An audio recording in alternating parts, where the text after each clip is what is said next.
آج کے اس تجزیے میں ہم ایک ایسے مسئلے پر بات کریں گے جو ہمارے گھروں، ہماری یونیورسٹیوں اور ہمارے ذہنوں پر مکمل طور پر حاوی ہو چکا ہے۔ وہ ہے موجودہ سیاسی ہنگامہ خیز ماحول کا ہماری نوجوان نسل کی نفسیات پر پڑنے والا گہرا اثر۔ آج کل ہماری نوجوان نسل دو بالکل مختلف حصوں میں بٹ چکی ہے۔ ایک طرف وہ سوچ ہے جو کہتی ہے کہ بھئی سیاست سے ہمارا کوئی لینا دینا نہیں، اور دوسری طرف وہ لوگ ہیں جن کے لیے سیاست ہی ان کی پوری شخصیت، ان کی پوری پہچان بن چکی ہے۔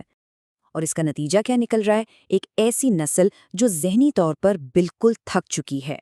ہر فیملی ڈنر پر، ہر سوشل میڈیا فیڈ پر بس ایک ہی بحث چل رہی ہے، اور اس مسلسل شمولیت کی وجہ سے ہماری انرجی بس خاموشی سے نچوڑ رہی ہے۔ اب مثال کے طور پر کراچی کی کسی یونیورسٹی کے طالب علم کی حقیقت کو ہی دیکھ لیجئے۔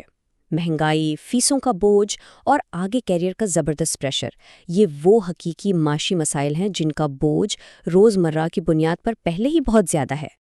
اور ان حقیقی پریشانیوں کے اوپر یہ 24 گھنٹے کی سیاسی افراتفری مسلط ہو چکی ہے۔ ہر وقت کی بریکنگ نیوز، ٹویٹر پر چلنے والی لفظی جنگیں اور ایک مسلسل غصہ، یہ سب مل کر روزمرہ کے سٹریس کو پتہ نہیں کتنا گنا بڑھا دیتے ہیں۔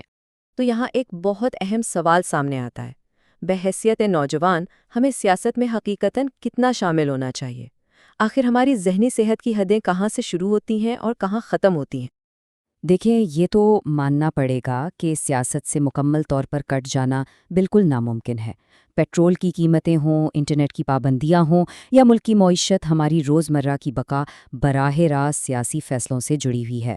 بی بی سی اور ملکی ایکیڈیمک ریسرچ بھی اسی بات کی تصدیق کرتی ہے۔ نوجوانوں کے جو معاشی خدشات ہیں، تعلیم اور روزگار کے مسائل ہیں، وہی دراصل ان کے سیاسی رجحانات کی بنیاد ہے۔ یہ بے چینی بالکل حقیقی اور جائز ہے، لیکن مسئلہ تب شروع ہوتا ہے جب یہ بنیادی سیاسی شعور ایک ایسی خطرناک جذباتی لت میں بدل جاتا ہے جو ذہنی صحت کے لیے زہر بن جائے۔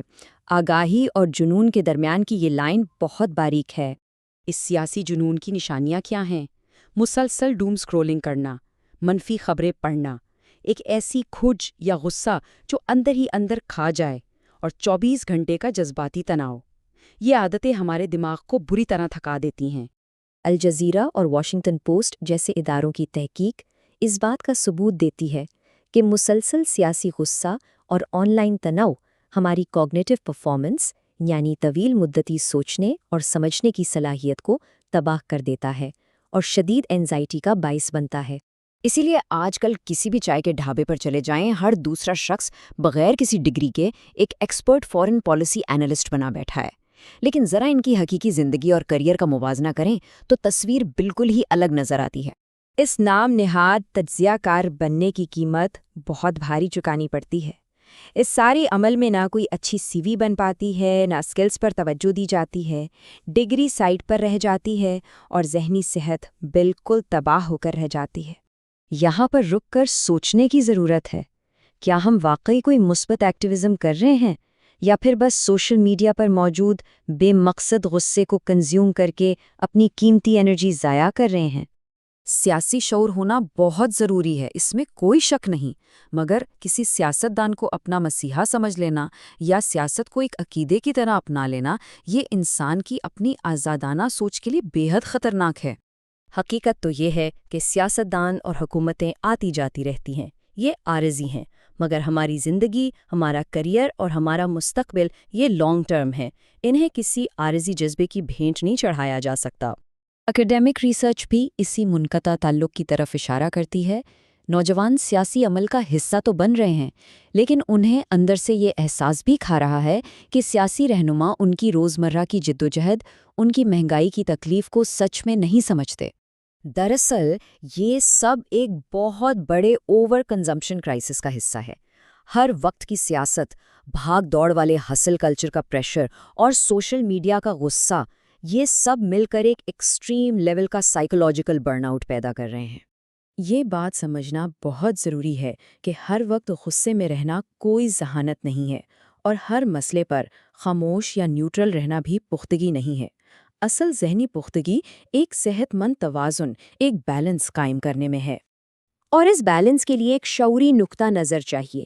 اپنا ووٹ ضرور کاسٹ کریں، پالیسی پر سوال اٹھائیں، معاشیت کو سمجھیں، جب ہم سیاست اور ذاتی زندگی کے درمیان اس طرح کی ہیلدی باؤنڈریز بناتے ہیں تو ہمارا ذہنی سکون برقرار رہتا ہے۔ لیکن اگر سیاست کو ہی اپنی مکمل پہچان بنا لیا جائے تو اس کی حتمی قیمت بہت دردناک ہوتی ہے۔ ایک تباہ شدہ کیریئر، دن رات کی بے چینی، پروڈکٹیوٹی کا زیرو ہو جانا اور اپنے ہی گھر والوں کے ساتھ زہریلے ہوتے تعلقات۔ اس سارے تجزیے کا سب سے اہم نچوڑ یہی ہے کہ کسی بھی ملک کی ترقی کے لیے تعلیم یافتہ اور ہنرمند شہریوں کی ضرورت ہوتی ہے۔ جذباتی طور پر ایڈکٹڈ ہجوم سے نہ تو ملک بنتے ہیں اور نہ ہی کریئر۔ تو اب سوچنے کی بات یہ ہے، کیا ایک اندھا حامی بن کر اپنی ساری توانائیاں ضائع کرنا بہتر ہے، یا پھر ایک باشعور شہری بن کر اپنے طویل مدتی مستقبل کی حفاظت کرنا؟ فیصلہ بہت واضح ہے۔